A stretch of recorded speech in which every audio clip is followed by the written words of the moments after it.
Salam à tout le monde. Shalom Quel Arav. plaisir de vous rencontrer. Euh, je sais qu'il y a des événements qui font remuer un peu tout le monde, euh, vous savez que l'étude ne s'interrompt pas et donc nous allons passer directement à l'étude. Voilà. On m'a demandé plusieurs fois s'il fallait réciter le Hallel ce matin. À mon sens, il faut faire la bénédiction de la Tov et Amétiv. Pour ce qui est du Hallel, pour différentes considérations halachiques, je pense que non, bien que je comprends qu'il y a également l'opinion qui dit qu'il faut le faire. Voilà. Alors, puisque c'est comme ça, je vous invite à passer directement à notre étude du livre Oroth, et qui de plus en plus est d'actualité. C'est-à-dire, étant donné que le livre Oroth a pour objet de déceler l'élément de sainteté qui se cache à travers la résurrection nationale, c'est à travers le sionisme politique, et que nous sommes en pleine évolution des événements qui entourent ce retour. Et donc, quel que soit ce que nous étudions dans Oroth, c'est de toute manière lié à notre réalité quotidienne. Voilà. Eh bien, nous allons donc revenir sur Terre, mais enfin, c'est pas vraiment sur Terre, c'est des considérations métaphysiques autour de l'histoire. Alors, vous vous rappelez tout d'abord les deux premiers passages, les deux premiers chapitres du Lemahalach Haïdeot Israël, c'est-à-dire ce texte du Rav Kook qui parle du cheminement des idées en Israël. Le cheminement des idées, comme je vous le rappelle, c'est une analyse de l'histoire. C'est quoi cette analyse de l'histoire? L'histoire humaine est faite d'une conjonction entre deux éléments, la manifestation de l'idée divine et la manifestation de l'idée nationale. En hébreu, idéa Elohit, idéa Leumit. Ce qui veut dire que, pourquoi c'est avoir réduit le texte et nous avoir supprimé d'ailleurs le début du chapitre Guimel, je comprends rien à ça. Si ça continue, je devrais donc me servir de mon livre pour pouvoir donner le cours. Et donc, cette conjonction, ah voilà, ma menace a fonctionné. Donc, la- l'histoire est faite d'une conjonction entre deux tendances dans l'esprit humain, qui sont la relation envers l'idée divine et l'idée nationale. L'idée divine étant relevant plutôt de l'intelligence et l'idée nationale du sentiment, il y a souvent des tensions entre ces deux idées. Ça veut dire quoi qu'il y a des tensions entre ces deux idées? Une seconde, j'ai débranché mon téléphone. Ça veut dire que souvent, la société, quand elle évolue, elle se cristallise autour de ses institutions, de ses préoccupations, la société se détache de sa source divine. À partir du moment où la société se détache de sa source divine, d'une part, l'idée divine ne peut plus gouverner l'histoire parce qu'elle devient dans ce cas-là caricaturale, donc il vaut mieux s'en éloigner. Mais d'un autre côté, la société, elle, entre en décadence à tel point qu'elle tombe dans un individualisme extrémiste qui fait que il n'y a plus de sens à la vie et que les hommes vont chercher une solution à leur angoisse dans la recherche des plaisirs immédiats. Tout cela n'est pas le cas du peuple d'Israël. Ça, c'est pour le premier chapitre. Le deuxième chapitre nous a appris que le peuple d'Israël était une exception à la règle. En effet, la conjonction entre l'idée divine et l'idée nationale se trouve à l'origine de l'être d'Israël. C'est pas qu'il y a eu une rencontre fortuite, il y aurait eu donc une histoire laïque du peuple d'Israël, et puis un beau jour, la Torah aurait été donnée, et alors il y aurait eu à ce moment-là des aspirations spirituelles dans le peuple juif. Non. Dès le départ, dès la formation de ce peuple, avant même d'ailleurs qu'il n'existe, quand il n'était encore que dans l'esprit d'Abraham qui a entendu l'ordre qui est de fonder une nation, déjà à l'époque, il est question de créer une société qui réalisera l'unité des valeurs Tzedaka ou Mishpat. et c'est-à-dire charité et justice. Ça s'est réalisé, entre autres, à travers l'histoire d'Israël dans sa descente en Égypte, la révélation du Sinaï, et et tout ce que ça implique, disons, de formation du peuple d'Israël en tant que nation. Mais, dit le Rav Kook, il faut... non, le Rav Kook nous fait deux remarques que nous avons vues la semaine dernière. Tout d'abord, est-ce que vous voyez le Rav avec le texte? Bien sûr, moi je vois le Rav, c'est lui qui parle, et je vois le texte. Bon, et donc, le Rav Kook nous dit, cette unité idéale entre l'idée nationale et l'idée divine doit servir de, de, de produit d'exportation pour l'humanité tout entière, en s'aidant également de tous les hommes de bonne volonté et de grandeur spirituelle qu'il y a dans le monde.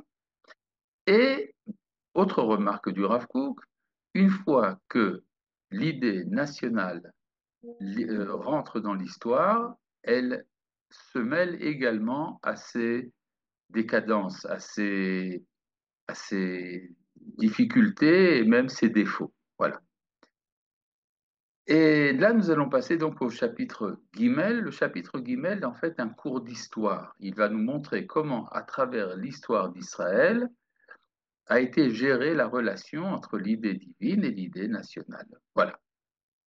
Et ça commence mal. Matzav Hayerida, je lis ici le titre, Matzav Hayerida Ve'apirud Ben Ha'ideot. La situation de descente ou de chute et de séparation des idées. Alors nous allons lire tout simplement le texte, vous allez voir, c'est comme une étude d'Israël. Maintenant, pour ceux qui ont besoin d'un rappel, l'histoire d'Israël après le temps du désert, après la mort de Moshe, se divise en différentes époques. La première, la conquête du temps de Yehoshua, Josué. La deuxième, l'époque des juges, où il n'y a pas de pouvoir central en Israël et chaque tribu travaille pour elle-même. Il y a des chutes et des remontées. Puis après, l'époque des rois qui commence avec le roi Saül, ça continue par David, puis Salomon, et au temps de Salomon, Shlomo, la construction du premier temple, qui dure 410 ans jusqu'à l'exil par les Babyloniens. Puis après, vous avez une autre époque, le temps de l'exil de Babylone, qui dure 70 ans, puis le deuxième temple, qui finalement est détruit par les Romains. Et dans cette époque, il y a également la révolte des Hashmonaïm. Il y a un temps où il y a un État indépendant des enfants d'Israël en Judée, c'est l'État Hashmonaï, Asmonéen ou Maccabée, si vous voulez. Et puis après, après la destruction du temple par les Romains et l'exil renouvelé d'Israël, on entre dans une très longue période d'exil qui commence en l'année 68 ou 70 pour la destruction du temple et qui s'achève en 1948 avec la fondation de l'État d'Israël. Puis après, vous avez la nouvelle époque, l'époque de la Géoula, celle que nous vivons actuellement. Voilà, ça c'est en grand. Maintenant, nous allons revenir un peu en arrière à la période qui vient juste après les temps du désert et le décès de Moshe. כבר היו שני המאורות הללו משתמשים בכתר אחד בישראל. Il y a eu déjà un temps où ces deux luminaires se servaient de la même couronne en Israël. C'est quoi ces deux luminaires? C'est une métaphore pour parler de l'idée divine et de l'idée nationale. L'idée divine et l'idée nationale sont comparées à ce qui est présenté dans le livre de Bereshit. Attendez, je crois qu'il y a un peu trop de bruit par là-bas. Une seconde.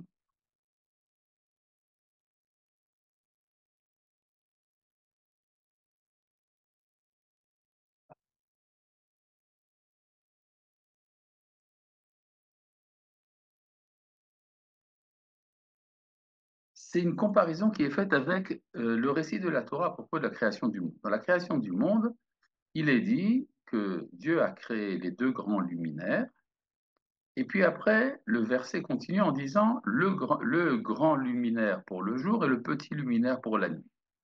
Alors, cette différence entre le début de la phrase et la fin de la phrase a fait dire au Chachamim dans le traité de Choulin dans le Talmud qu'il y a eu un débat devant la cour du roi céleste, devant Dieu, entre le soleil et la lune. La lune avait la même taille que le soleil et elle s'est plainte. Elle a dit, Maître du monde, peut-il y avoir deux rois, deux rois qui se servent de la même couronne?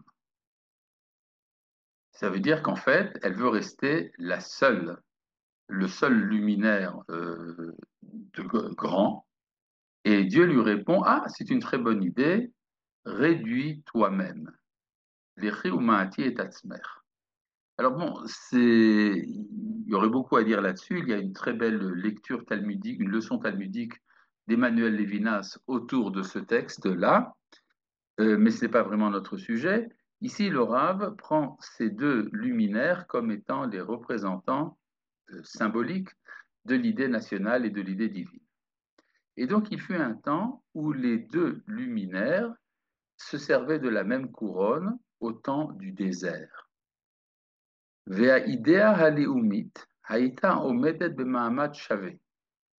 nationale était du même statut, d'égalité. Bechol komata, dans toute sa stature, ou bechol istaafut chelea, et dans tous les embranchements de sa puissance. Vehamon tarsisea, la multitude de ses actions. Im haidea haeloit. C'était donc, elle était en harmonie avec l'idée divine. Amefaya kol ou meaden et kol, qui vivifie tout et qui donne délice à tout. Meaden et kol shitfe achaim utnuotehem, et qui adoucissait tous les courants de la vie et ses mouvements. Bereach bisne eden gan Elohim, par les vapeurs des aromates du jardin de l'Éden divin. D'une certaine manière, ça veut dire que le temps du désert était un temps édénique. En effet, toute l'époque du désert dont la Torah parle très longuement était une période en dehors de l'histoire. C'est vrai que, historiquement parlant, cette époque a eu lieu. Nos ancêtres ont vécu dans le désert pendant 40 ans. Mais quand on est dans le désert, ça veut dire qu'on est coupé du monde, d'une certaine manière. Pas totalement, mais on est coupé du monde. Si on est coupé du monde, alors tout reste dans le théorique. Ce qui fait que on peut dire qu'il n'y a pas de différence au temps du désert entre la présence de Dieu et la vie nationale des Hébreux. Tout cela forme un seul et même ensemble. Il est remarquable, par exemple, de voir qu'au temps du désert, la fonction de roi et de grand prêtre et de prophète et de juge sont remplies par une seule et même personne. Il s'agit de Moshe, Moïse.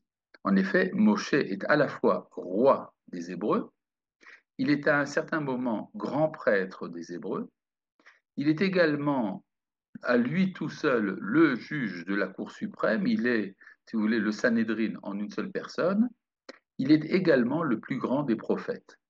Or, ce cumul des différentes fonctions est contraire à la halakha. D'après la halakha, le roi ne peut pas être grand prêtre, ni le grand prêtre ne peut être roi, de même que le prophète ne peut pas être le juge et le juge ne peut pas être le prophète. C'est-à-dire qu'il y a ce qu'on appelle une séparation des pouvoirs, ça on en a parlé plusieurs fois, mais dans le monde théorique qui est celui du désert, tout remonte à la même source, ce qui fait que Moshe était le possesseur de tous les pouvoirs à la fois. Ella Hakitrug, je pense qu'il faut lire en fait Imlo Hakitrug, n'était-ce l'accusation, chez la Truna Hamaasit Akoderet, de la caractéristique pratique obscure. Alors, là aussi, le Rav Kook emploie des termes qui ont leur origine, évidemment, dans la doctrine kabbalistique. Il y a dans la Kabbale ce qu'on appelle Botsina de Kadranuta. C'est un mot en araméen qui veut dire l'étincelle obscure, une étincelle noire. C'est quoi une étincelle noire? Il y aurait beaucoup de choses à dire là-dessus, mais ce que semble dire le Rav Kook ici, c'est que quand une idée se concrétise dans la réalité, elle est obscurcie. Et cette unité entre le divin et le national a commencé à s'obscurcir au contact des Eretz Israël. On peut comprendre que c'était ça la préoccupation, l'inquiétude des explorateurs dans le récit qu'en fait la Torah. Les explorateurs, en effet, ne voulaient pas quitter la sphère théorique absolue. Ils ne voulaient pas rentrer dans les préoccupations mesquines de la vie terrestre, y compris celles qui sont liées à la conquête d'un pays, de l'implantation dans le pays et toutes les rivalités que ça pourrait entraîner. Donc ils n'ont pas voulu de cela, ils n'ont pas voulu une vie de la nature, ils préféraient une vie miraculeuse en fait, une vie dans laquelle on reçoit sa nourriture par la manne céleste, on est abreuvé à un puits miraculeux, les vêtements ne s'usent pas. En fait, c'est un peu être des anges. Mais il y a, dès qu'on rentre dans la réalité concrète, il y a une sorte de mise en accusation, c'est comme ça qu'on peut traduire le mot kitroug, chez la Truna Maasit à Koderet, c'est le terme employé également pour le discours de la lune contre le soleil dans le Talmud. Kitrega Halevana, la lune a présenté sa réclamation. Beipagsha Bemirshole Adrachima Afelim, lorsque elle rencontre, c'est-à-dire cette caractéristique pratique et obscure, rencontre les embûches des chemins obscurs. Barakbouvit chez Bechaye Achol, elle rencontre les putréfactions de la vie profane, Ayichidiyim Vatsipurim, individuels et collectifs. C'est-à-dire qu'il s'est passé quelque chose d'assez terrible, c'est la chute. En effet, la première action que fait Josué au moment où les enfants d'Israël vont rentrer en Eretz Israël, c'est d'envoyer deux explorateurs qui vont se rendre immédiatement chez une prostituée à Jéricho. Bon, alors, ils vont chez la prostituée pour espionner. D'accord, c'est comme ça que l'on peut faire de l'espionnage. Dans les maisons des prostituées, il y a beaucoup de passants, on reçoit une quantité importante d'informations. Mais qu'est-ce que cela veut dire? Pourquoi est-ce que la Torah en parle? La Torah veut nous dire que la rencontre avec les Eretz Israël, c'est également au prix d'une chute voulue à l'avance. D'ailleurs, le nom de cette femme est Rahab. Rahab qui veut dire la large, c'est-à-dire l'élargissement des horizons entraîne également une chute morale. Euh, Est-ce que la Providence en a tenu compte? Évidemment, la Providence n'a peur de rien. Elle sait très bien qu'à travers cette chute, finalement, tout va remonter pour arriver à l'époque du premier temple du roi Salomon. Mais pour l'instant, il y a effectivement une descente.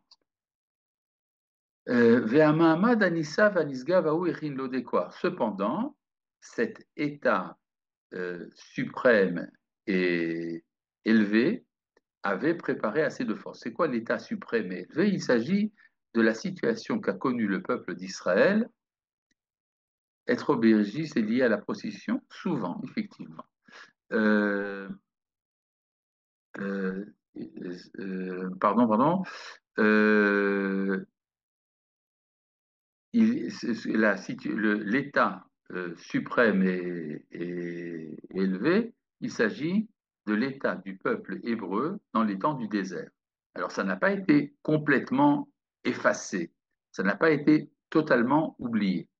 Donc il y avait assez d'énergie spirituelle qui a continué à travailler à travers le peuple, même au temps de sa chute.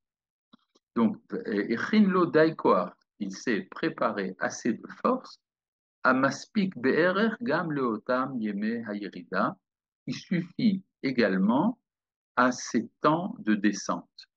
Layamim asher haidea haelohi kechela chetzeta mecheder orata, pour cette époque où l'idée nationale a commencé après être sortie de la chambre de son engendrement, Mimekor Idea Elohit, de la source de l'idée divine, l'arrêtait à descendre. Ketsipor Nodedet Minkina, comme un oiseau qui s'éloigne de son nid. C'est-à-dire le nid étant la source originelle, c'est-à-dire l'idée divine, et l'oiseau, c'est l'idée nationale qui s'éloigne de sa source. Et la Tarsis Amaasi Amegusham envers les préoccupations pratiques, épaisses et matérielles. Alors, ça veut dire que à cette époque, c'est-à-dire que le Rav Kook ici emploie des images tirées du Tikkun Zohar. Le Tikkun Zohar, c'est une partie du Zohar qui parle beaucoup du temps de l'exil ou le temps des chutes comme étant le renvoi de la mère de son nid.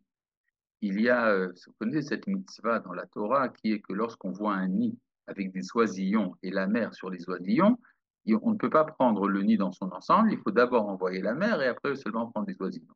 Tout cela crée toute une série d'images que le Tikkun Zohar emploie pour parler justement des relations entre l'idée nationale et l'idée divine selon l'interprétation du Rav. Avir Haolam, l'atmosphère du monde. Shaya Male Kolkar Zohamat Abemiut Ufraot Aviliut, qui était tellement empli de la souillure, de la bestialité et de la barbarie du paganisme, Sam Kimat Mahnak les rois Hachaim chez la Shifa Elohim a presque étouffé le souffle de vie de l'aspiration à la divinité, à Mekusheret Betochen Asinu Tziburi chez la Torah Loumit, qui est lié au contenu du style collectif de la forme nationale. Ushrina Ta'uma Yarda Shafla. La Shekhinah de la nation est descendue et s'est abaissée. C'est quoi cette histoire de la Shekhinah de la nation? Vous voyez que je n'ai pas traduit le terme de Shekhinah. Shekhinah, en général, désigne la présence divine. Mais ici, à nouveau, c'est lié au monde des images développées par la Kabbale, comme quoi la Shekhinah serait identique, la présence divine serait identique à l'idée nationale d'Israël. C'est-à-dire que l'idée nationale d'Israël serait une forme de la Shekhinah, ce qui veut dire que la politique est quelque chose qui se passe au sein de la divinité. Je me rappelle d'ailleurs avoir entendu une fois le professeur Yeshayahu Leibovitch dire que si on suit le Rav Kook, alors cela voudrait dire que les débats à la Knesset et les tensions entre la coalition et l'opposition seraient des, seraient des actions qui se situent au sein de la divinité, ce à quoi il a ajouté, et je suis très loin de cette manière de penser. D'accord, ce qui prouve donc que le Rav Kook est très loin de la manière de penser de Yeshayahu Leibovitch. Mais enfin, quoi qu'il en soit, ce que dit ici le Rav, il nous décrit ce que l'on peut lire dans le livre des juges. Vous n'avez qu'à voir le livre des juges, on voit que le peuple d'Israël, après la mort de Yahushua, tombe dans l'idolâtrie et se fait attaquer par les nations, et qu'à chaque fois se lève un juge qui sauve le peuple, mais qui également lui fait faire teshuva, le ramène au service d'Akadosh Baruch Hu, mais finalement il y a à nouveau des chutes, etc., etc. Ça dure quelque chose comme près de 400 ans d'une époque en fait, de chaos.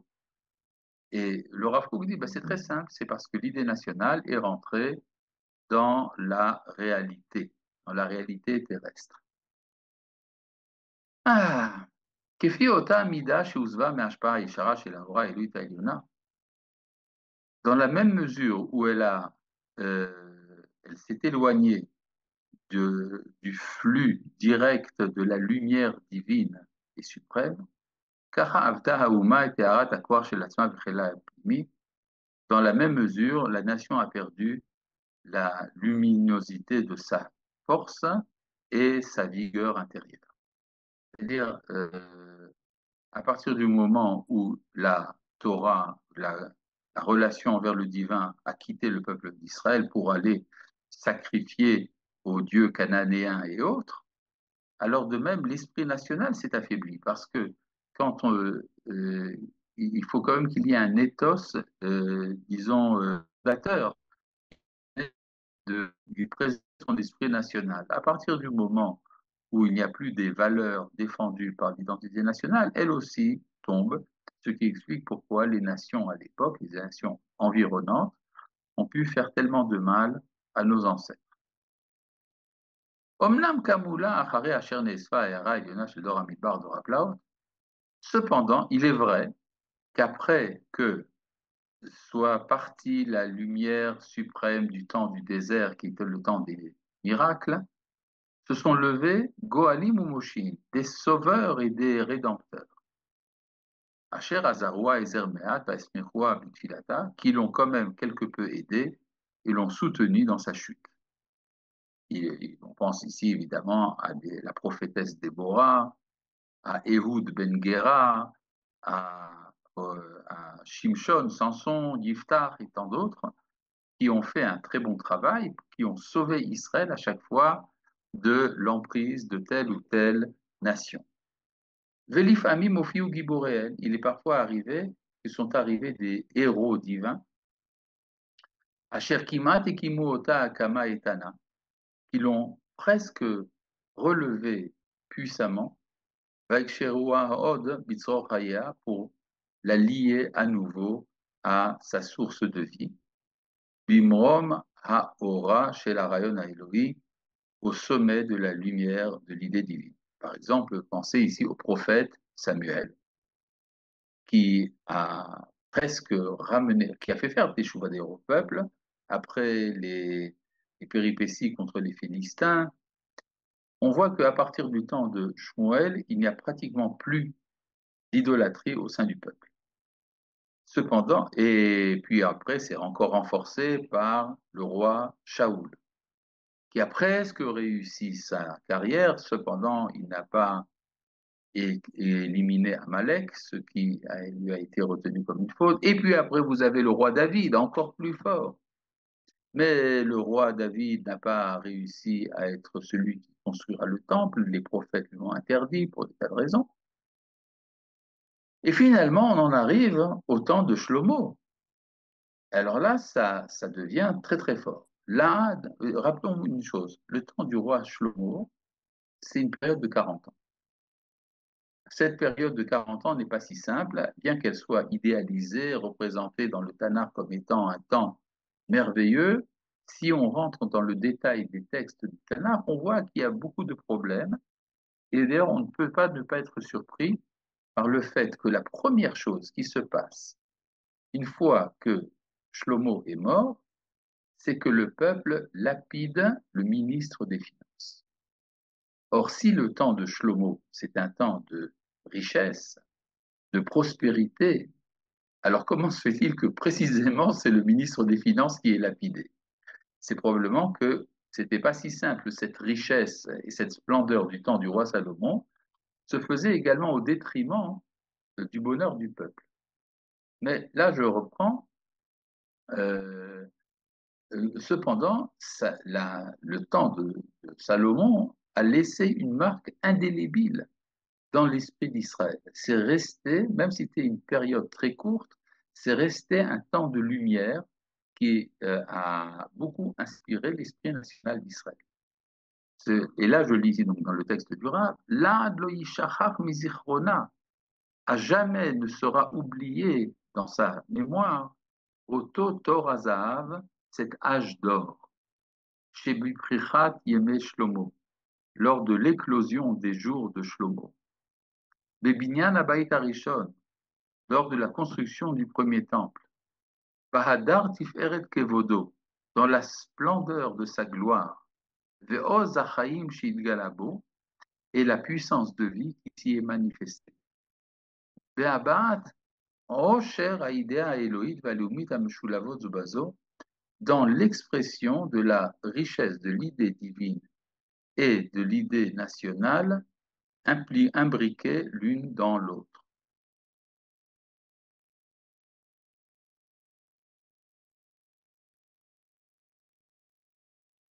Bon, je vais passer à mon livre. Euh, Il semblerait qu'il y a un décalage. Vous voyez pas le texte là, baissé? non, non, non, je me suis arrêté là où le texte a cessé, c'est tout. Voilà. Maintenant, je peux continuer. Euh, בבניין הבית הראשון, בהדר כבוד בהבעת עושר האידאה האלוהית והלאומית המשולבות זו בזו בהתאמה harmonique. Dans l'expression de la richesse de l'idée divine et de l'idée nationale, imbriquées l'une dans l'autre, dans une harmonie totale. Vekaima sihara be'ashlemuta.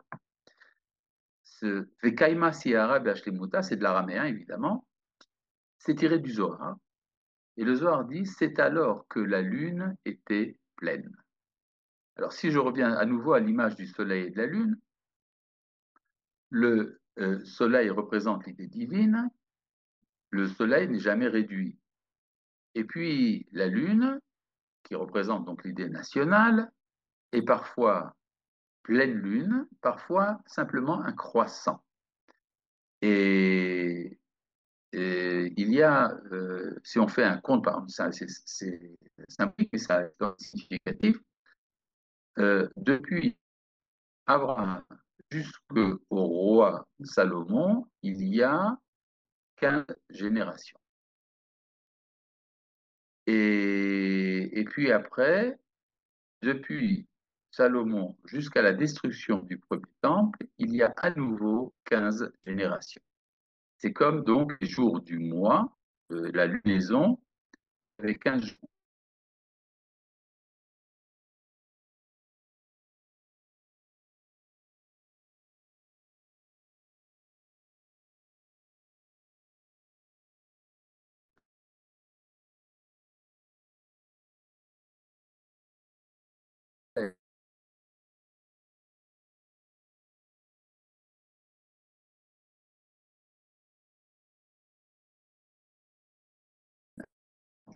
Salomon, la lune, donc,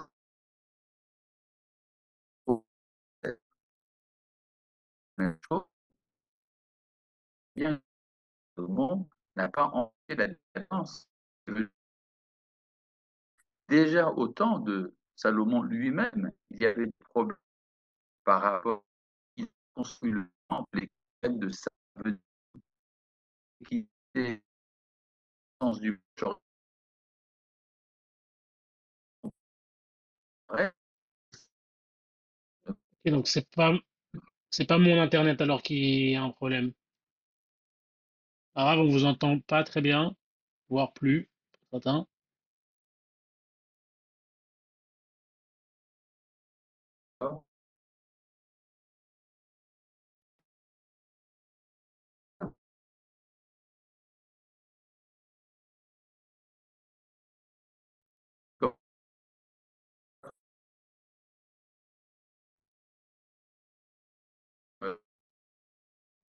Qu'est-ce qui se passe?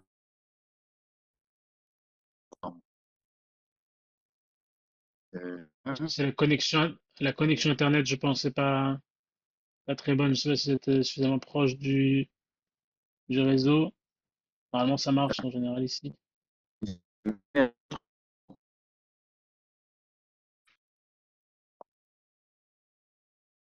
Un autre.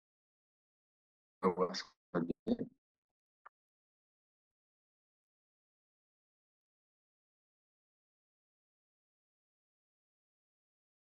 Est-ce que vous m'entendez?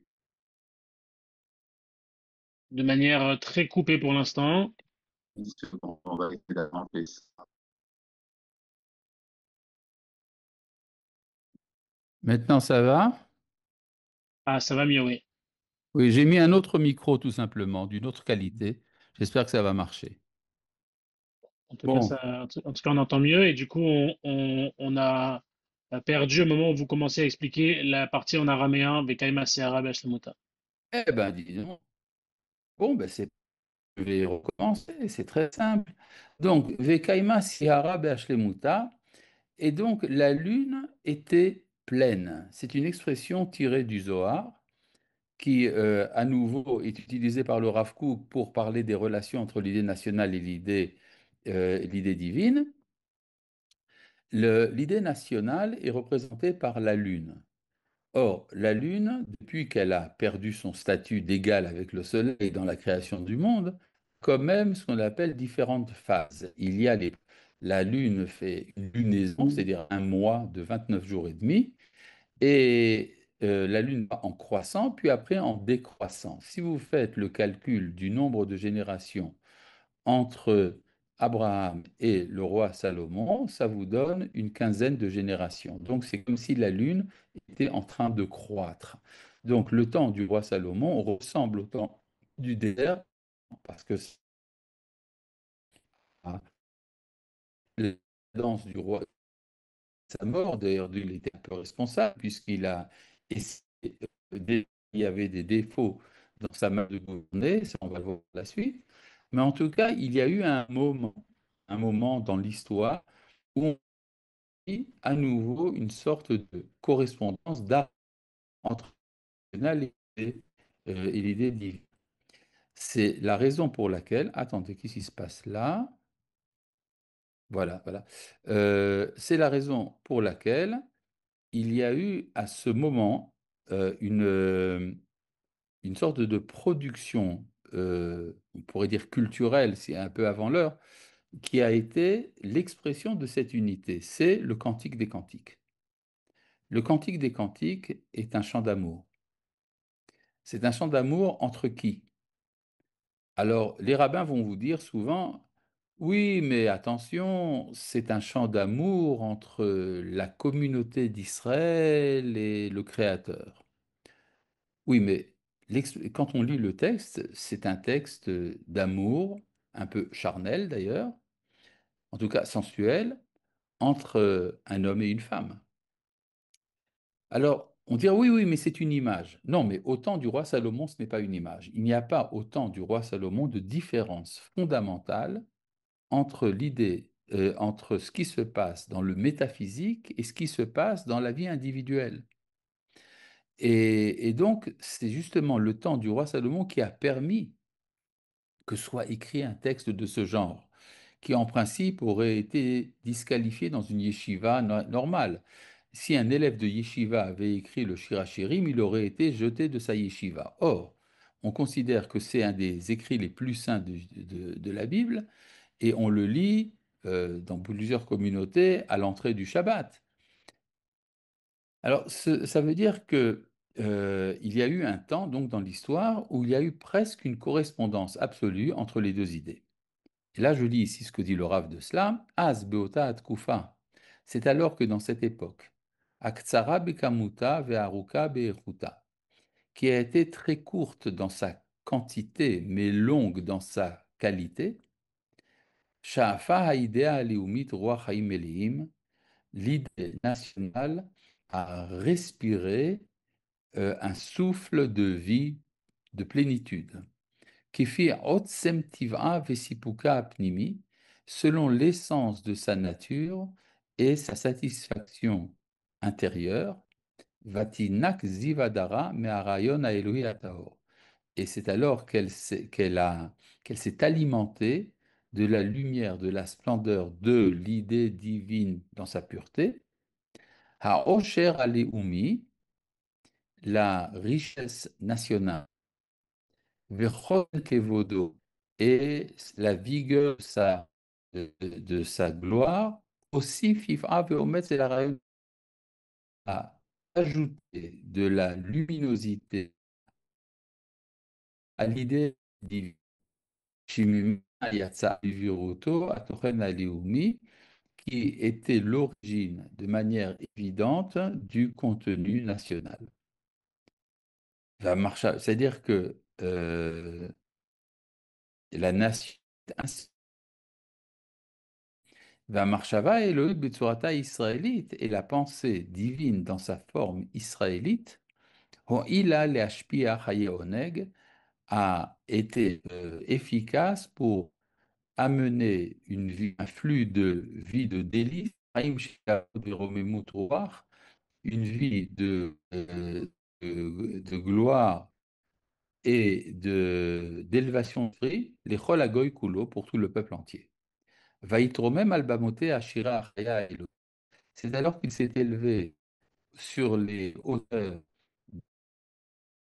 de la poésie vivante et divine, Valmerome Perachaim, et dans les hauteurs de la splendeur de vie, Hadar Agdula Aleumi, le rayonnement de la grandeur nationale, Vezi Vahava Teora Vaharanana, et la luminosité de l'amour pur et frais.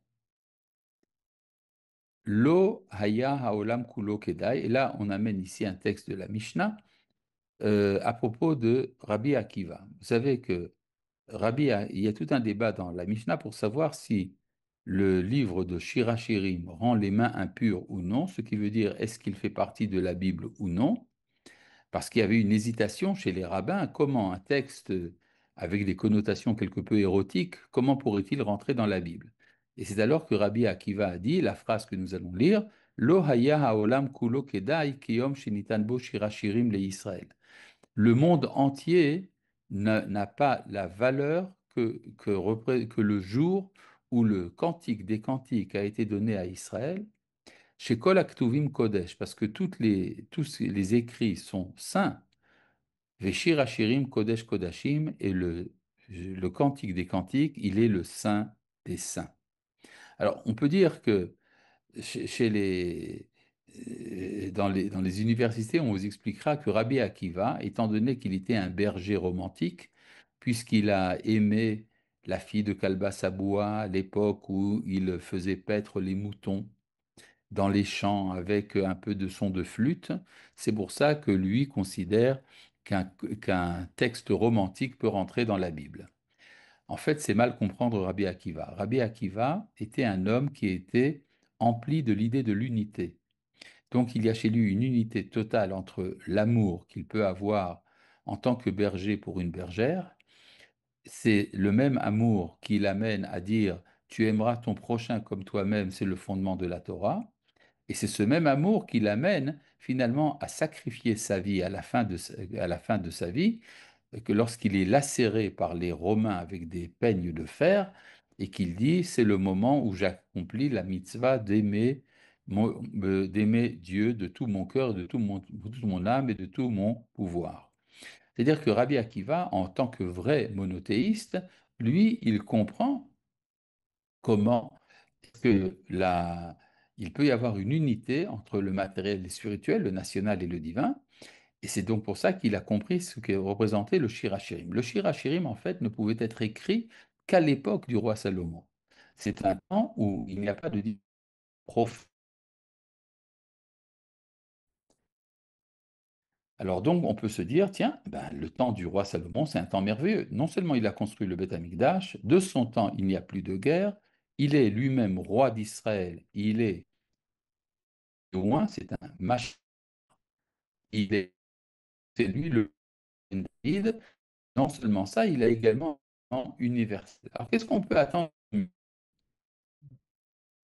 réponse est qu'il fallait attendre mieux, parce que toute la grandeur, Salomon avait la personne à lui. Par exemple, on dit que le Tanakh nous dit qu'il est 1000 femmes. Ça veut dire quoi, 1000 femmes? C'est de la folie. Ça veut dire, le chiffre est énorme, on comprend qu'il cache également autre chose. C'est vrai que Salomon avait également une tendance naturelle, exagérée envers les femmes. D'accord. Il signifie les princesses. Il voulait travers arrêt. À nouveau, c'est coupé.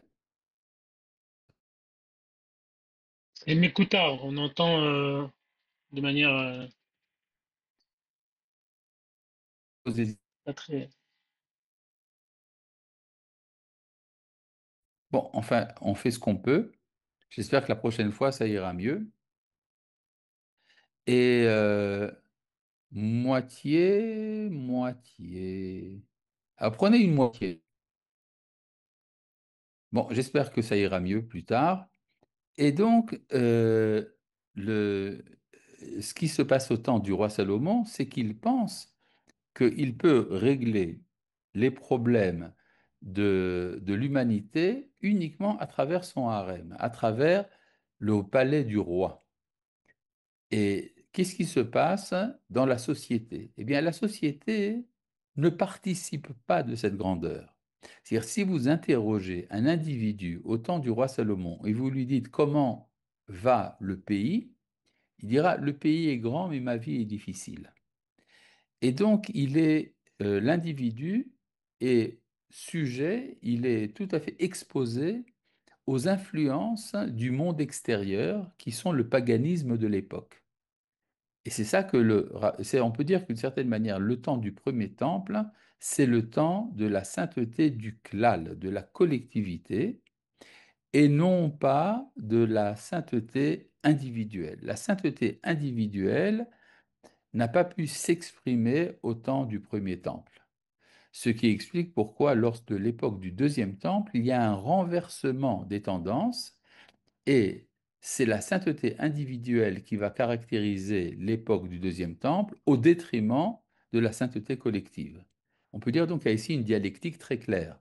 Vous allez du klal au prat, c'est-à-dire du collectif à l'individuel, entre le premier temple et le deuxième temple, et ça invite un troisième temple dans lequel le klal et le prat, le collectif et l'individuel vont se retrouver dans une synthèse réussie, selon le grand principe mathématique qui est que 1 plus 2 égale 3.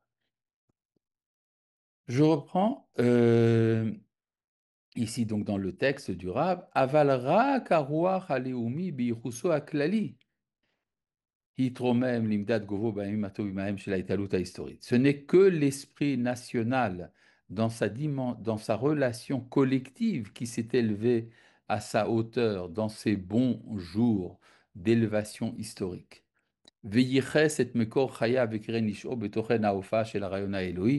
Et a pu attribuer la source de sa vie et sa corne de rédemption au contenu de la manifestation de l'idée nationale. À Moussar, à Prati, mais pour ce qui est de la morale individuelle, Odlo Nizdaker Lavo l'idée Midazo n'a pas été encore assez purifié pour arriver à ce niveau. Vetornit Achaim chez la Yechidim et le programme de vie des individus Lo yachla leatim gamhi el harmona eliona azot ne pouvait pas, elle aussi, s'adapter à cette harmonie suprême. D'ailleurs, on peut voir, ça se passe également dans la maison du roi. Il a épousé des femmes qui n'ont pas abandonné totalement l'idolâtrie et il tolère, lui qui construit le temple de Jérusalem, il tolère également l'érection de hauts lieux idolâtres dans l'environnement de Jérusalem. Imze gaou achochim ve'akotzim asovevim et Shoshana ha'elyona. Et en plus de cela, les épines et les scories qui entourent la rose suprême ont commencé à grandir. C'est quoi à nouveau? C'est à nouveau des expressions kabbalistiques. Cette expression kabbalistique qui est que la communauté d'Israël est comparée il est comparée à une rose. Vous avez la comparaison avec la lune, avec le nid et également à la rose. Il y a une rose suprême et le premier texte du Zohar, quand vous ouvrez le Zohar, il y a toute une page pour expliquer en quoi est-ce que la collectivité d'Israël ressemble à une rose qui a des épines, qui a également des sépales, des pétales, mais également des épines. Et il est d'usage quand on récite une partie du livre de Tehillim, c'est qu'on demande que cette lecture permette d'éliminer les épines qui entourent la rose d'en haut. Alors, dit le Rav Kook, c'est quoi les épines en question? Mamlechot à Elil, les royaumes des païens. Imkol kisme à kultura haïlilit, avec tous les charmes de la culture païenne, itnaseu, se sont élevés, vayeoriru et achosher, et ont éveillé l'obscurité. C'est-à-dire, vous savez, ce qui se passait à l'époque dans le paganisme antique, il y avait les prostituées dans les temples, il y avait également une libération des esprits, des esprits maléfiques, comme par exemple les sacrifices humains. Il y avait énormément de tentations, de frénésie mystico-hystérique qui ont beaucoup tenté le peuple à l'époque. Uvitlaavut imut sachaim, et dans l'enthousiasme du renforcement de la vie, itnaaru atshukot agasot, se sont élevés également les désirs les plus grossiers, vamidot araot itoreru, et les défauts de caractère se sont également éveillés.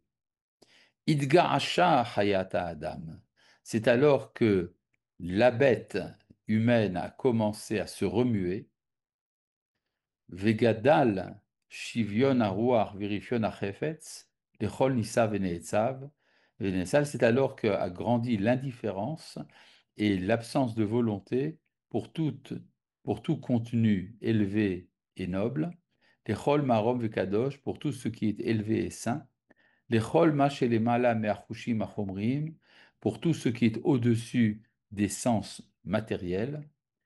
Vadimion agas anishan alehem, et s'est éveillé également l'imagination grossière sur laquelle elle se base. Kekir barzel vechananim kvedim amdu kol ele, comme une muraille de fer, comme des nuages lourds, se sont levés tout ceci, neged zrichat haora Elohit Eliona, contre l'illumination de la lumière divine suprême, Shechadra Kvar Bekarnea, El Tortocha chez la Neshama Haeloïd, dont les rayons avaient commencé déjà à pénétrer l'âme nationale, Patachel le Aira Birvoda, et qu'elle avait commencé à illuminer par sa gloire. Vechimat Shechalfala Bemesher Zman Mitzar Haora Maveket chez la idée Haeloumit, et presque a disparu en un temps très court la lumière de l'idée nationale, Bichusal Ashpa Agluya Ve'akabira Shel Idea Elohit Alea, dans sa relation envers l'idée divine.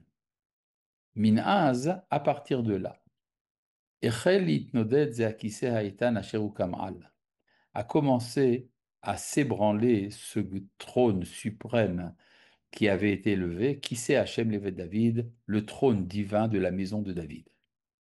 Arayon Aleumi Echel Ipared Minikato Ha'aza. Et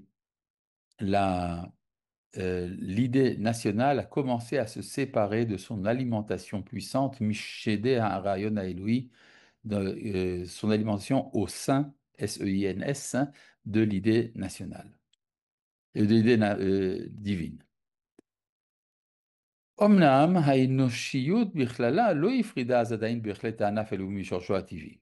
Cependant, l'humanité dans son ensemble à l'époque n'avait pas encore totalement séparé la branche nationale de sa racine naturelle. Ve'atruna haleumit, atrunot haleumiot imantiot aliot shimshu birbuvia bamon amim rabim, et les caractéristiques nationales et les tendances au divin étaient encore entremêlées dans de nombreux peuples. C'est-à-dire, par exemple, il y a pour chaque nation à l'époque une évidence qu'il y a le dieu national. Donc, il y a les dieux de l'Égypte, les dieux de Édom, de Moab, etc. C'est-à-dire qu'à l'époque, il était évident que la divinité est en relation avec la nationalité. Aval ma'eta truna terka shenitiazo lainoshut b'merchave sderotea. Mais que valait cette tendance dans l'humanité, dans l'étendue de ces domaines? Netia achura praït, c'était une tendance trouble, sauvage. Melea recha avec kesel vishiflut romrit, remplie de méchanceté, d'ignorance et de bassesse naturelle. Asher ach nitzotz kalush bilti nirgash el ora et kochanit mechaya ota. Il n'y avait qu'une petite étincelle insensible de lumière potentielle qui l'a vivifié. Tachat galé azoama arabim asher kisua, sous les amoncellements de souillure qui la recouvraient. C'est-à-dire que dans chaque nation, on pouvait effectivement considérer qu'il y avait une étincelle divine qui brillait, mais qui était recouverte de beaucoup de barbarie. Je pense par exemple à nouveau à cette idée du Moloch, c'est-à-dire ce culte frénétique dans lequel on présentait des bébés dans le feu à la divinité. Uchneset Israël, chuberet hi beorakim yiduim la gvia enoshit aklalit. Or, la communauté d'Israël est liée par de nombreuses artères au corps de l'humanité générale. Et donc elle en ressent ses souffrances.